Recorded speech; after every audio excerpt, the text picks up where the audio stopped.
بسم اللہ والصلاۃ والسلام علی رسول اللہ۔ اپنی ویڈیو سیریز کے سلسلے میں آج ہم نے ایک بڑے ہی اہم موضوع پہ بات کرنی ہے۔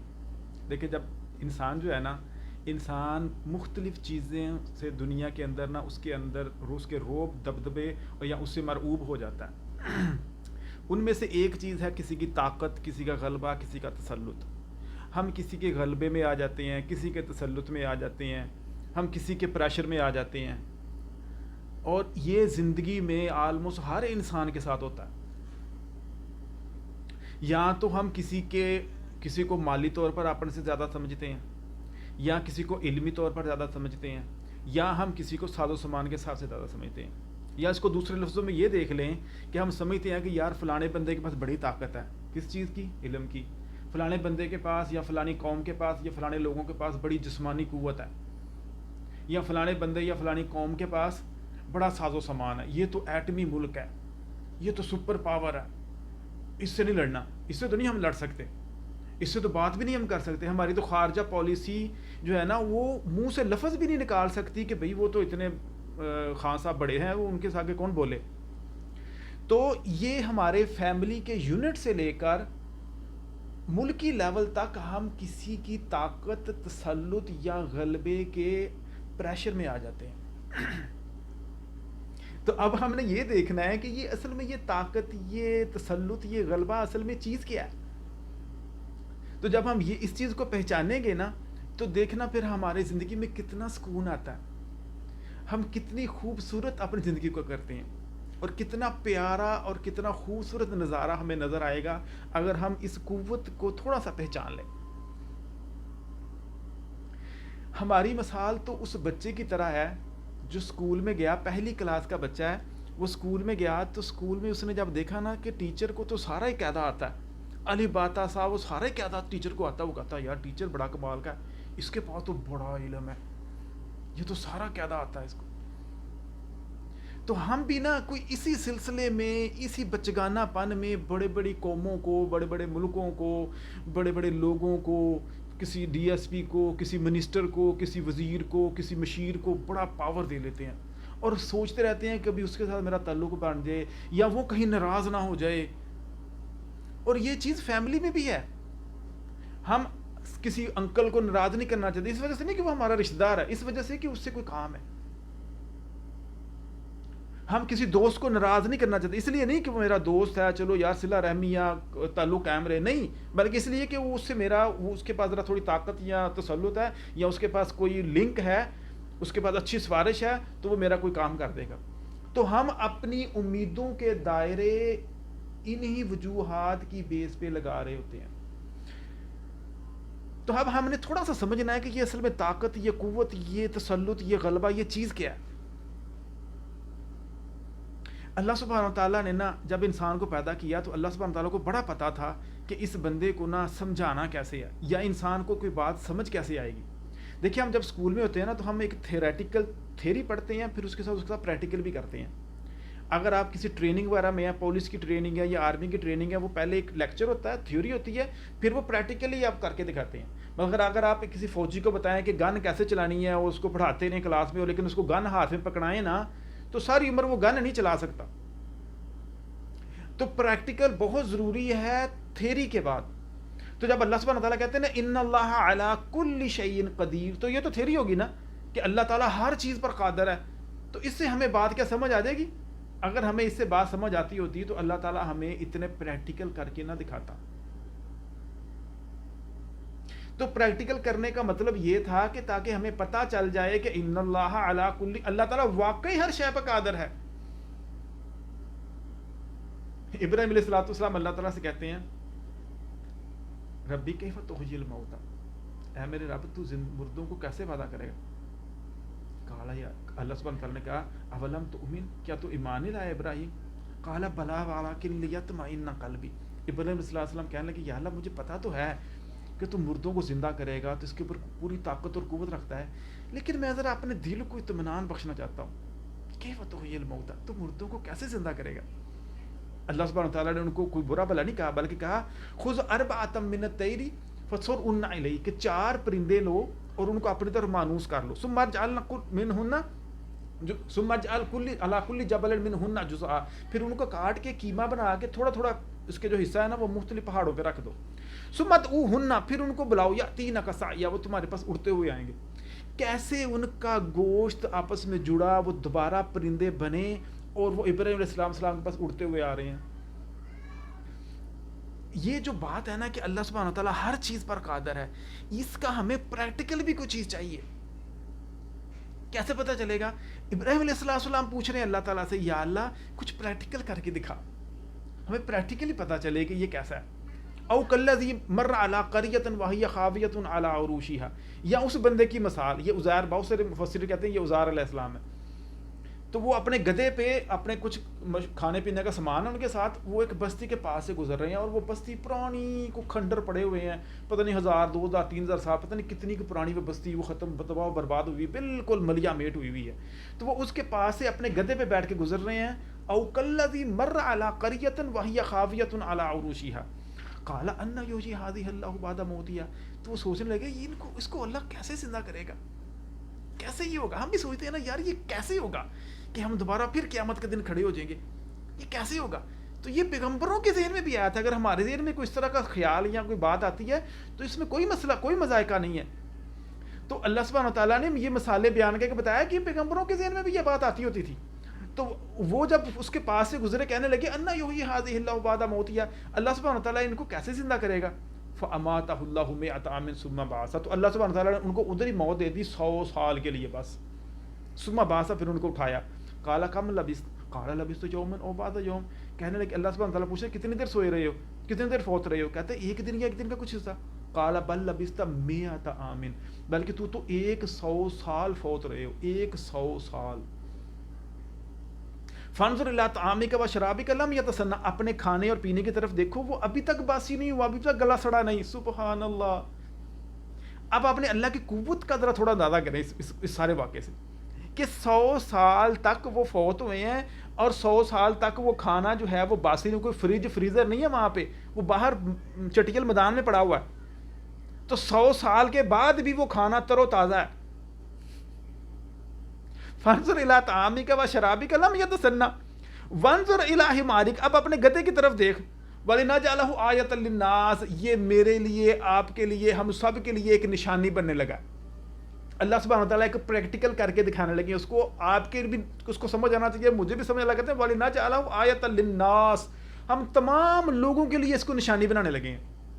وَانظُرْ إِلَى الْعِظَامِ، اس کی ہڈیوں کی طرف دیکھو ذرا، کیف ننشزها، کہ ہم اس کو کیسے اکٹھا کریں گے. ثم نکسوها لحما، پھر ہم اس کے اوپر گوشت چڑھائیں گے. وہ ادھر سے ایک ہڈی آ رہی ہے، ادھر سے 2 ہڈی آ رہی ہے، اس کی ٹانگیں بن رہی ہیں، اس کی گردن بن رہی ہے، اس کا سر بن رہا ہے، اس کے جوڑ بن رہے ہیں. اور جناب سارا جب اس کا ہڈیاں ساری اس کی جڑ گئی ہیں، پھر اس کے اوپر گوشت چڑھ رہا ہے اس کی آنکھوں کے سامنے، دن دیہڑے سامنے بالکل. اب اللہ سبحانہ وتعالیٰ الرحمن علی العرش استویٰ، الرحمن تو علی العرش استویٰ ہے، رحمان تو عرش پہ ہے. تو اللہ سبحانہ تعالیٰ وہاں پہ عرش پہ مستوی ہونے کے باوجود، کوئی سبب موجود ہونے کے باوجود، کوئی مشینری، کوئی چاقو، کوئی چھری، کوئی پیچ کس، ایسی کوئی چیز نہیں ہے. اور اس کے سامنے وہ گدھے کی ہڈیاں جو بکھری پڑی ہوئی، پتہ نہیں کتنے بڑے ایریا میں وہ ساری کٹھی ہو رہی ہیں، وہ فریش ہو رہی ہیں. اور اتنے ہی سائز کا گدھا، ویسے ہی رنگ کا گدھا، ویسے ہی عمر کا گدھا، اور ویسے ہی آواز والا گدھا کھڑا ہو گیا بالکل بن کے. فلما تبین لہ، جب وہ اس کے لیے بالکل سارا کچھ کلیئر ہو گیا، سارا کچھ اس کو نظر آیا، قال اعلم، اب مجھے پکا پتہ چل گیا، اب تو پکا یقین ہو گیا مجھے. کیسا؟ ان اللہ علی کل شیء قدیر، کہ اللہ ہر شے پر قادر ہے. سبحان اللہ. دیکھیں اگر یونس علیہ السلام مچھلی کے پیٹ میں گئے ہیں نا، تو جب ان کو سمندر میں پھینکا گیا ہے تو بندہ ڈوب سکتا ہے، اس سے بندہ مر سکتا ہے. اللہ کے پاس اتنی قوت اور طاقت ہے کہ ان کو ڈوبنے سے بچایا. پھر مچھلی ان کو نگر رہی ہے، تو مچھلی کے جبڑا ہے نا اس کا، اس میں وہ پیس سکتی تھی ان کو. اللہ تعالیٰ نے ان کو مچھلی کے جبڑے سے بچایا. پھر وہ مچھلی کے پیٹ میں چلے گئے جہاں پہ سفوکیشن، سانس کیسے لیں گے، وہ سفوکیشن سے مر جائیں گے، لیکن اللہ تعالیٰ نے ان کو سفوکیشن سے بچایا. پھر وہ مچھلی کہیں نیویگیٹ کر رہی ہے سمندر کے اندر، پتہ نہیں کہاں پہ ہے وہ. اگر میرے جیسے بندے کو پتہ چل جائے کہ وہ مچھلی کے پیٹ میں یونس علیہ السلام چلے گئے ہیں، تو میں ان کو کیسے بچاؤں گا؟ مجھے کیسے پتہ چلے گا کہ وہ مچھلی کہاں ہے؟ اور اگر پتہ ہزاروں مچھلیوں میں سے وہ مچھلی میں کہاں سے ڈھونڈوں گا؟ اور اگر وہ مجھے مچھلی کا پتہ بھی چل جائے تو اس مچھلی کو میں کنارے پہ کیسے لے کے آؤں گا؟ اور اگر میں اس کو کنارے پہ لے بھی آؤں تو اس مچھلی کو کیسے کہوں گا تیری مہربانی اس کو باہر نکال؟ وہ میں اس کو چیر پھاڑ ہی کروں گا نا. اور جتنی دیر میں اس کو چیر پھاڑ کر کے یونس علیہ السلام کو باہر نکالوں گا تو اتنی دیر میں تو وہ ویسے ہی دم گھٹنے سے فوت ہو چکے ہوں گے. اور پھر مچھلی بھی پانی میں کھڑی نہیں ہے, وہ گھوم پھر رہی ہے, وہ اس کے تو ہلنے سے ہی بندہ اندر مر جائے گا. تو نہ صرف اللہ سبحانہ تعالیٰ کو یہ پتا ہے کہ وہ کون سی مچھلی ہے, بلکہ اللہ سبحانہ تعالیٰ کے حکم سے وہ مچھلی جو ہے اس کو پانی پہ لے کے آ رہی ہے اور پھر آرام سے اس کو باہر نکال رہی ہے تاکہ یہ اس کی کوئی ہڈی پسلی بھی ٹوٹ نہ جائے. اور پھر اللہ سبحانہ تعالیٰ کو پتا ہے کہ اس کا علاج کیسے کرنا ہے, اس کی سکن کو ٹھیک کیسے کرنا ہے. وَلَوْلَا أَن تَدَارَكَهُ نِعْمَةٌ مِّن رَّبِّهِ لَنُبِذَ بِالْعَرَاءِ وَهُوَ مَذْمُومٌ. اللہ سبحانہ تعالیٰ کہتے ہیں اگر وہ اللہ کی ان نعمتوں کا ادراک نہ کرتا تو وہ چٹیل میدان میں ایسے ہی پڑا تھا. کیسے اس نے اللہ کی نعمتوں کا اقرار کیا کہ یا اللہ سارا کچھ جو میرے پاس ہے وہ تو تیرا ہے مالک.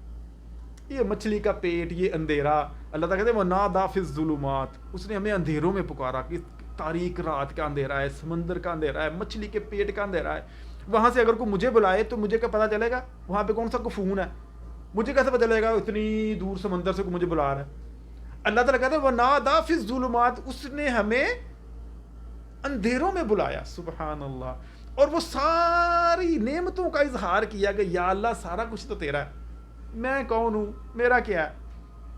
اللہ تعالیٰ کہتے ہیں وَلَوْلَا أَن تَدَارَكَهُ نِعْمَةٌ مِّن رَّبِّهِ, اگر وہ اپنی رب کی نعمت کا اقرار نہ کرتا, اظہار نہ کرتا, تو اظہار کیا تھا؟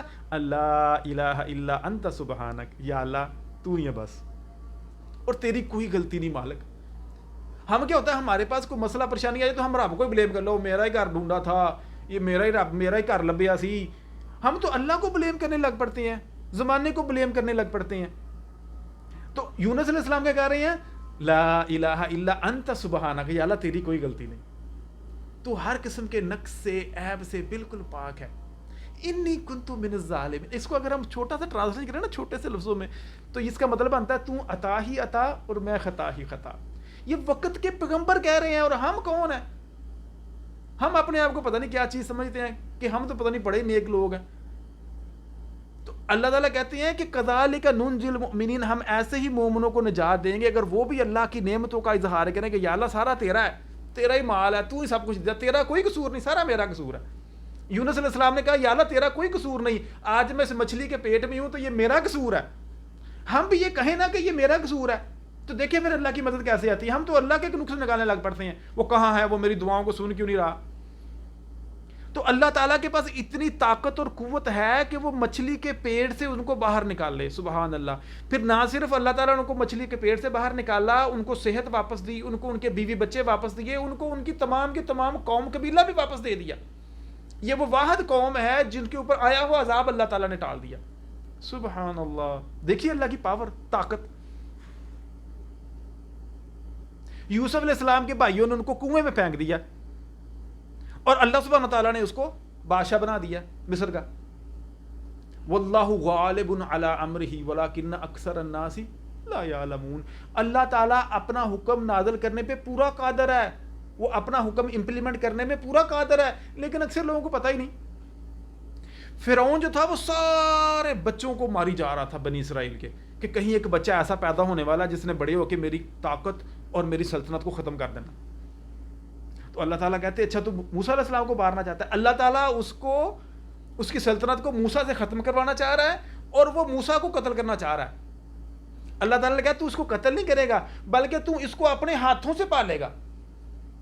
اب موسیٰ علیہ السلام کو فرعون نے پال پوس کے خود بڑا کیا, وہ بچوں کو قتل کر رہا ہے کہ ان میں سے کوئی ایک موسیٰ ہے. اور اللہ تعالیٰ کا نظام چیک کریں, اللہ کی طاقت اور قوت چیک کریں ذرا.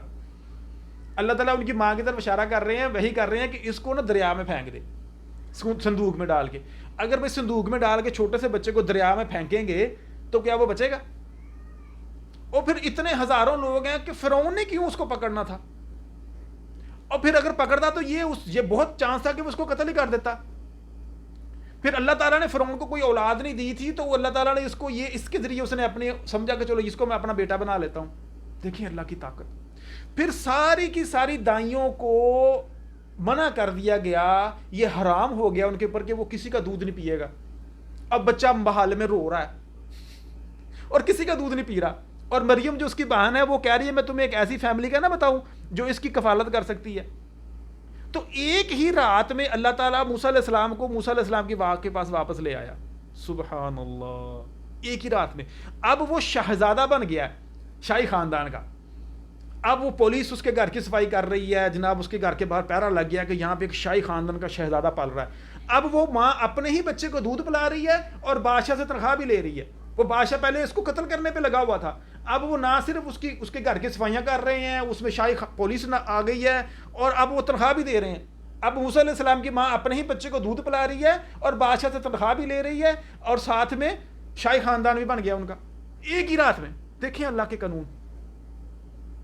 وما قدر اللہ کا قدری، لوگوں نے تو اللہ کی قدر ہی نہیں کی جیسے اس کی قدر کا حق ہے. ہمیں تو چھوٹے چھوٹے لوگوں سے معروف ہو جاتے ہیں، جی فلانا سپر پاور ہے اور فلانا تو بڑا امیر ہے اور فلانے کے پاس تو بڑا علم ہے. اللہ تعالیٰ کہتے ہیں فوق کل ذی علم علیم، ہر علم والے سے اوپر ایک بڑا علم والا ہے. ان اللہ بکل شیء علیم، اللہ ہے جو ہر چیز کو علم رکھتا ہے. کون ہے وہ؟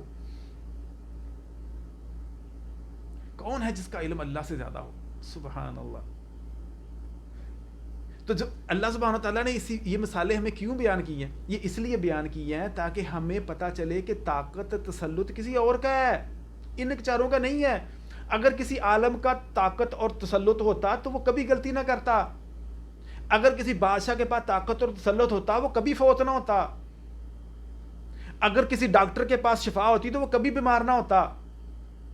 تو یہ ساری چیزیں ہم اس لیے دکھائی جاتی ہیں ہمیں کہ ہمیں پتا چلے کہ کن کے پاس طاقت ہے اور کن کے پاس علم ہے. ہم سمجھتے ہیں کہ ہماری جلدی جلدی ہمیں ساری دعائیں ہماری جلدی جلدی قبول ہو جائے. اللہ تعالیٰ کہتے ہیں ان الانسان خلق حلوعا اذا مسہ الشر جزوعا واذا مسہ الخیر منوعا. ہم یہ جزوعا اور منوعا اور حلوعا ہیں کہ انسان بڑا بے صبر ہے. خلق الانسان حلوعا، بڑا بے صبر ہے، بس ادھر دعا کی ادھر میری پوری ہو جائے. اور جب ہمیں کوئی شر ملتی ہے، کوئی مصیبت، کوئی پریشانی ملتی ہے، جزا فضا شروع کرتے ہیں، مر گئے، میرا تو برا حال ہو گیا، اس کے آگے رونا شروع کر دیتے ہیں، اس کے آگے رونا شروع کر دیتے ہیں. اللہ تعالیٰ کہتا ہے تھوڑی سی تکلیف آتی ہے نا تو انسان جزا فضا شروع کر دیتا ہے. وَإِذَا مَسَّهُ الْخَيْرُ مَنُوعًا، اور جب کوئی خیر، کوئی اچھی کو بلائی ملتی ہے تو اس کو لپیٹ کے رکھ لیتا ہے، یہ تو میری ہے، کسی کو پتہ نہ چل جائے، کسی مسکین کو، کسی بھائی کو، کسی دوست کو پتہ نہ چل جائے، یہ میرا بزنس سیکرٹ ہے، میں کسی کو نہیں بتاؤں گا، یہ صرف میرا ہے. تو اسی وقت انسان کنجوسی دکھانا شروع کر دیتا ہے، بے صبرا ہے، جزا فضا کرتا ہے، اور ساتھ میں کیا ہے، اگر خیر مل جائے تو چھپا لیتا ہے اس کو. یہ تو ہماری حالت ہے. ہم دعائیں کرتے ہیں ابھی پوری ہو جائے، ابھی پوری ہو جائے. اگر ہمیں یہ پتا چل جائے کہ جو دعائیں ہم نے کی اور وہ پوری نہیں ہوئی وہ کتنا بڑا انعام ہے ہمارے اوپر، تو ہم سجدے سے نہ اٹھیں. ہم نے ایک دعا کی، یا اللہ مجھے یہ دے دے، یا اللہ مجھے یہ دے دے، یا اللہ مجھے یہ دے دے، اور وہ دعا ہم لگتا ہے ہمیں قبول نہیں ہوئی. اگر ہمیں یہ پتا چل جائے کہ وہ کیوں قبول نہیں ہوئی تو ہم ساری عمر سجدے سے نہ اٹھیں. یہاں جدے کا ہی واقعہ ہے کہ باپ نے اپنے بیٹے کو کار لے کے دی، بیٹے کا عمر 18-19 سال ہے. اتنی سپیڈ کی اس نے کہ وہ جناب اس نے فٹ پاتھ پہ گاڑی کو مارا اور 5 بچے، 5 دوست تھے اس کے ساتھ، پانچوں کے پانچوں ہی فوت ہو گئے. اب صرف ایک ریگریٹ ہے باپ کو کہ میں نے اسے گاڑی کیوں لے کے دی. اب وہ صرف یہی ریگریٹ ہے، میں نے یہ گاڑی کیوں لے کے دی. میں صرف ایک سٹوری دیکھ رہا تھا کہ وہ بی بی نے وہ اس کو ہائپر ٹینشن کی نا وہ پاگل سی ہو گئی تھی. کیوں کہ اس کے گھر میں ایک ریوالور تھا، وہ فلی لوڈر تھا، تو اس کے بچے نے ریوالور نکال کے اسٹکر دبا کے اپنے آپ کو خود ہی مار لیا. بچہ 4-5 سال کا تھا. اگر وہ صرف اس ریگریٹ سے ہی وہ مر رہی ہے کہ میں نے وہ پسٹل کو لوڈ کیوں کیا، اس کو میں نے گھر میں کیوں رکھا، میں کیوں خرید کے لے کے آئی. ہم بہت ساری چیزیں کرتے ہیں، پھر جب وہ ہم اس سے نقصان اٹھاتے ہیں، پھر ہمیں اس کا ریگریٹ ہوتا ہے کہ یا میں نے کیوں کیا، میں نے اپنے بیٹے کو وہاں پہ کیوں بھیجا، میں نے یہ کام کیوں کیا، اگر میں نہ کرتا تو یہ نہ ہوتا. تو اللہ تعالیٰ تو فیوچر کو جانتے ہیں. جب ہم دعائیں کر رہے ہوتے ہیں اللہ تعالیٰ وہ دعا نہیں قبول کر رہا ہوتا، اس لیے کہ وہ ہمارے حق میں بہتر نہیں ہوتی. اور اگر ہمیں یہ پتہ چل جائے کہ اللہ تعالیٰ نے ہمارے لیے کتنی بڑی خیر خواہی کی ہے تو ہم سجدے سے اپنا سر نہ اٹھائیں. ہمیں ان چیزوں کا زیادہ شکر کرنا چاہیے جو میں ہمیں یہ سمجھ آتی ہے کہ وہ دعا قبول نہیں ہوئی، کیونکہ وہ بہتر ہے. اللہ تعالیٰ ہم سے ہماری 70 ماؤں سے زیادہ پیار کرتا ہے. تین چیزیں ہیں دعا کے ساتھ، تین چیزیں، یا تو وہ دعا قبول ہو گئی، یا وہ دعا آخرت کے لیے ہمارے لیے اجر بن گئی، اور یا اللہ تعالیٰ نے کوئی اور مصیبت اس دعا سے ٹال دی. تو کیا قیامت کے دن وہ بندے کو اس دعا کا اجر ملے گا نا؟ تو بندہ کہے یا اللہ یہ میرا کون سا عمل تھا؟ فرمایا یہ وہ دعا تھی جو تم نے دنیا میں کی تھی، تو میں نے وہ قبول نہیں کی تھی، آج تمہیں میں نے نیکیاں بنا کے تمہارے پلڑے میں ڈال دی ہیں. تو وہ کہے گا یا اللہ میری کوئی بھی دعا قبول نہیں کرنی تھی تو نے دنیا میں، ساری ابھی آ جاتی، مجھے ساری ابھی مل جاتی. یہ تو ہمارا مالک ہے، وہ کتنی بڑی طاقت، تسلط اور غلبے والا ہے، وہ کتنا رحیم اور ودود ہے. وَهُوَ الْغَفُورُ الْوَدُودُ. اس کی طاقت کو پہچانیں، اپنے مالک کو پہچانیں، اپنے خالق کو پہچانیں، اور پھر اس سے دعا کریں. دیکھیں وہ کیسے سنتا ہے. اور اگر وہ آپ کی نظر میں یہ لگ رہا ہے کہ وہ نہیں سن رہا، تو سمجھ لیں کہ یہ زیادہ بہتر ہے ہمارے لیے. اللہ تعالیٰ سے دعا ہے کہ اللہ تعالیٰ ہمیں سمجھنے کی اور اس پر عمل کرنے کی توفیق عطا فرمائے. السلام علیکم ورحمۃ اللہ وبرکاتہ.